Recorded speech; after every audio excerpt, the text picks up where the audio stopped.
desencarnados nem respondem. Falam assim para ele: nós já lhe falamos sobre isso. Vocês vão encontrar esse tipo de resposta lá. Outras vezes pergunta: você está dando voltas, mas você está ainda no mesmo assunto sobre o qual já lhe falamos.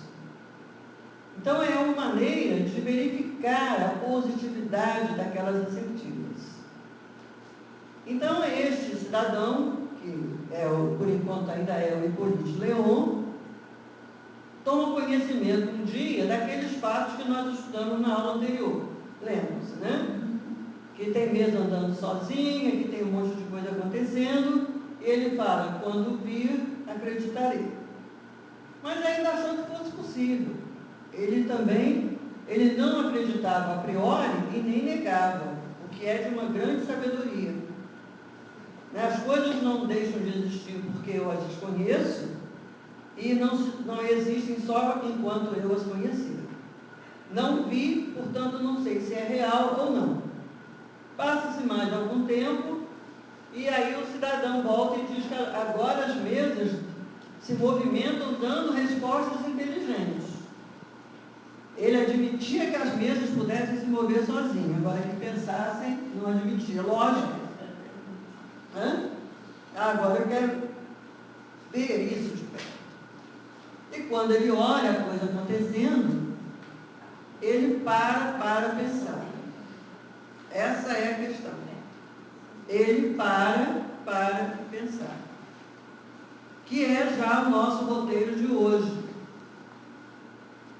O parar para ver é o que se chama de método experimental. O pseudo-sábio explica a priori ou nega a priori. O sábio verdadeiro reconhece que não sabe o que está se passando e então inicia os esforços para tentar saber. Foi o que ele fez. Ele viu aquilo e pensou: o que está se passando aí? E daí ele se interessou de acompanhar. À medida que ele foi vendo várias sessões circenses de mediunidade, vocês ouviram o adjetivo que eu usei? Várias sessões circenses de mediunidade, espetáculo, ele vai percebendo que há alguma coisa de valor naquilo. E aí ele se propõe a verificar. E nesse se propor a verificar, ele vai vendo como que as coisas se passam. Então, o que todo mundo fazia? Perguntas aos espíritos. Não era isso? Usando toda aquela metodologia, aquela parafernália, faziam perguntas do que tipo. Era perguntas do tipo assim: vou me casar? Vou ficar viúvo? Vou ficar rico? Vou ter filhos? Cada um só queria saber da sua própria vida. E ele começa a fazer perguntas de interesse geral. Perguntas que saem daquela mesmice. Então, o que acontecia se nós tentarmos olhar a relação dos dois planos? Os primeiros desencarnados que participaram eram desencarnados de baixo nível evolutivo, brincalhões, certo? Que estavam dispostos a participar daquela brincadeira. Mas estava sob supervisão da espiritualidade superior. Quando Kardec chega e propõe uma pergunta decente, imediatamente os brincalhões saem. Saem por quê? Porque percebem que a brincadeira acabou. E aí, a resposta que vem, ela é produzida a partir de uma inteligência esclarecida. E vai se fechar um círculo virtuoso, porque à medida que ele faz perguntas interessantes e obtém respostas interessantes, ele vai tornando as perguntas cada vez mais complexas e profundas. E, consequentemente, as respostas vão se tornando cada vez mais complexas e profundas. E aí, um ou outro vê e passa a fazer o mesmo na sua sessão mediúnica. Então, em breve, a coisa vai mudando de figura. A brincadeira de mesas e coisas se movimentando acaba, e as sessões passam a ser sessões sérias, já em cima de uma metodologia que nós vamos ver daqui a pouquinho. Está certo? Então, com isso, aquele cidadão chamado Hippolyte Rivelo se torna o codificador da doutrina espírita. O indivíduo que vai organizar.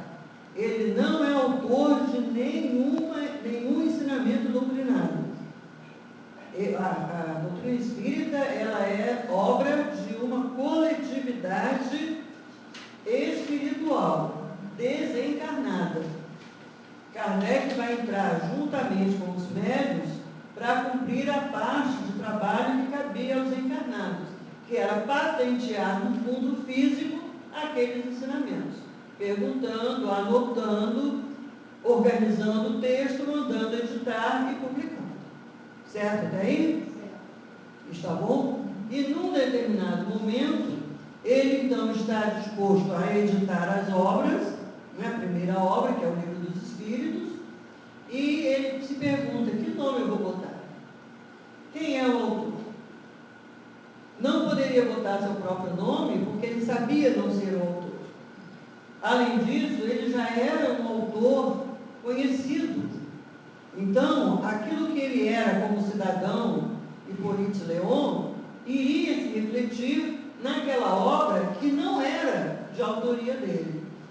E aí ele é orientado pela espiritualidade a atribuir a autoria, a usar como autor da organização, como responsável pela organização, Allan Kardec, que era o nome que ele tivera em encarnações passadas, quando ele foi um druida entre os gauleses. Alguém aqui já leu Asterix, ou já viu o filme do Asterix? Né? Então, a França compunha na antiguidade uma região chamada Gália, viviam ali os gauleses, que eram um povo danado de valente, e a quem os romanos não conseguiram subjugar. Então, os romanos estenderam o domínio norte, sul, leste, oeste, foram até a Irlanda, na direção para cima, e tiveram que contornar a Gália, porque eles não conseguiam dominar a Gália. E esses gauleses viviam de uma maneira muito especial. O chefe religioso dos gauleses era chamado de druidas. E Allan Kardec fora, na época, na encarnação como gaulês, ele havia sido um druida com o nome. O Hippolyte havia, naquela encarnação, se chamado Allan Kardec. Daí a origem do nome. Tá certo?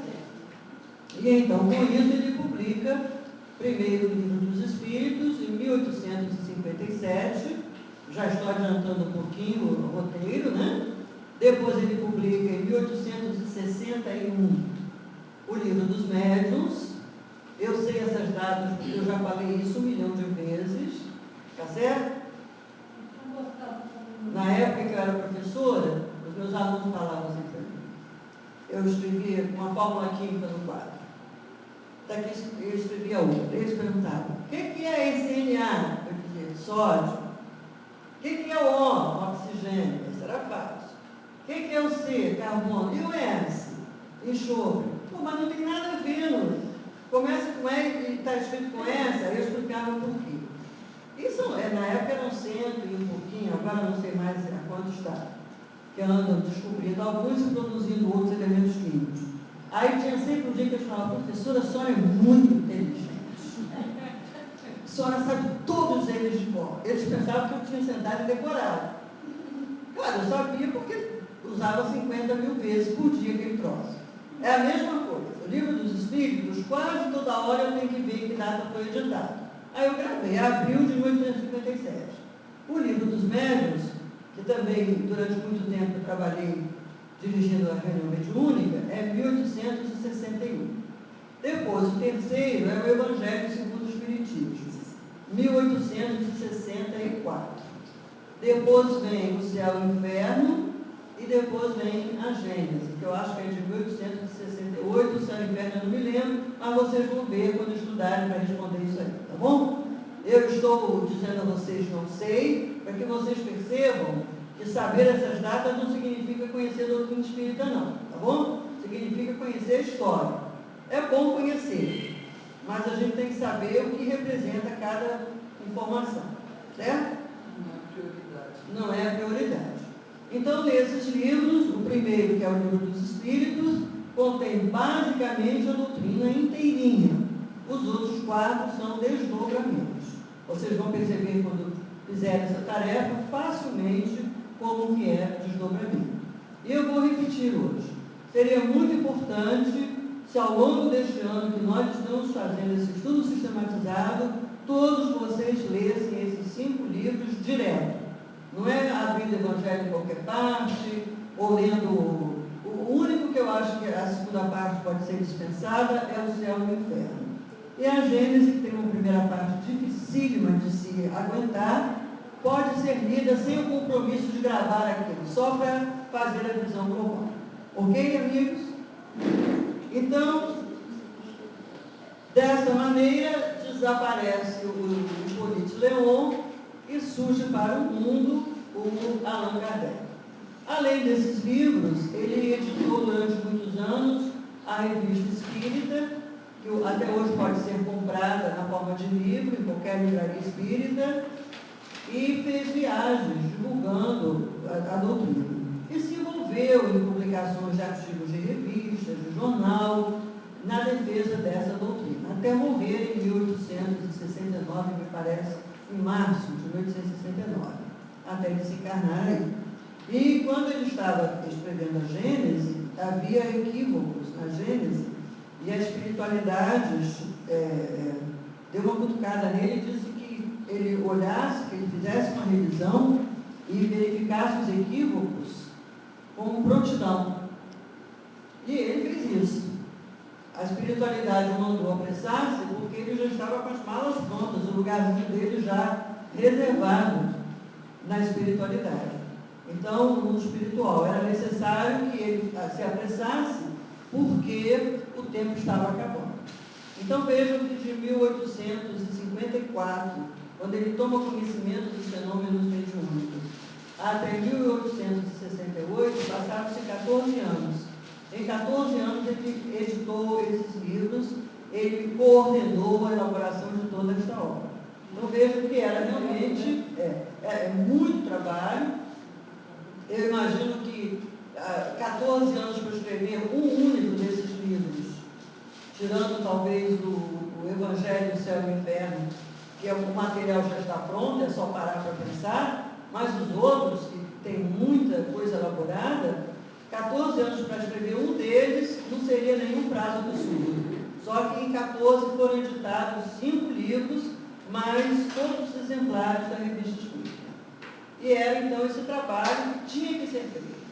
E há notícias do mundo espiritual que Kardec foi o primeiro soldado chamado para essa batalha.